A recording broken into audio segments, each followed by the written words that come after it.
کوفہ کی عدالت میں ایک ایسا عجیب کیس آیا جس نے سب کو پریشان کر دیا۔ دو عورتیں ایک ہی چھوٹے بچے کو بیچ میں پکڑ کر رو رہی تھیں۔ ایک عورت چلاتی یہ میرا بیٹا ہے تو دوسری فوراً چیختی نہیں یہ جھوٹ بول رہی ہے، یہ میرا خون ہے۔ نہ کوئی گواہ تھا نہ کوئی ثبوت۔ معاملہ حضرت علی علیہ السلام کی عدالت میں پہنچا۔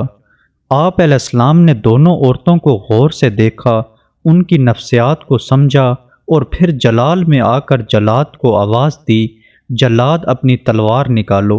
عدالت میں سناٹا چھا گیا۔ آپ علیہ السلام نے فرمایا چونکہ اس بچے کا کوئی فیصلہ نہیں ہو پا رہا، اس لیے انصاف کا تقاضا یہ ہے کہ اس بچے کے تلوار سے دو ٹکڑے کر دیے جائیں، آدھا بچہ ایک ماں کو دے دو اور آدھا دوسری کو۔ یہ سنتے ہی پہلی عورت خاموش رہی، لیکن دوسری عورت تڑپ اٹھی۔ وہ روتی ہوئی مولا علی علیہ السلام کے قدموں میں گر گئی اور چیخ کر بولی، یا علی خدا کے لیے ایسا نہ کریں، بچے کے ٹکڑے مت کریں، میں اپنا دعویٰ واپس لیتی ہوں۔ یہ بچہ اسی عورت کو دے دیں، کم سے کم میرا بچہ زندہ تو رہے گا۔ یہ سن کر حضرت علی علیہ السلام مسکرائے، جلاد کو روکا اور اسی روتی ہوئی عورت کے سر پر ہاتھ رکھ کر فرمایا، اٹھو، یہی اس بچے کی سچی ماں ہے۔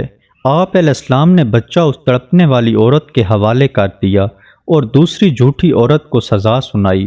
سب دیکھ کر دنگ رہ گئے کہ ایک سچی ماں کبھی اپنے بچے کو کٹتا ہوا نہیں دیکھ سکتی، اور آپ علیہ السلام نے اسی ممتا کے ذریعے سچ کا فیصلہ کر دیا۔